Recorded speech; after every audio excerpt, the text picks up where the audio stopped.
have triple square socket set. I didn't have any extra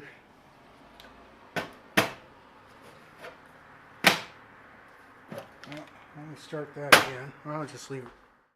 Now I know this is not the most professional tools. These are my tools that are at home as far as this set goes, but this is normally what I use for my sockets at work.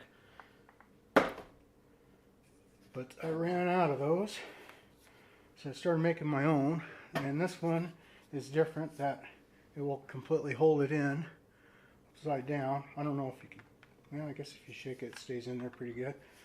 They didn't really build it for that. It's got strong magnets on the front and on the side.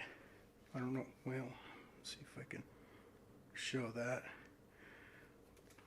But it will stick sideways, that way, and that way. Here.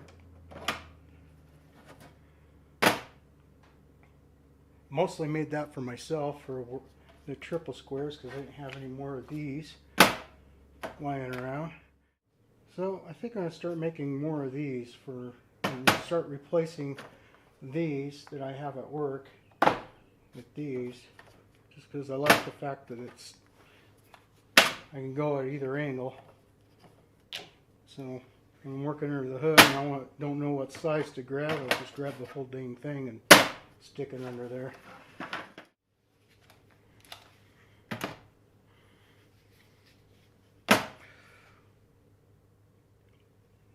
Yep.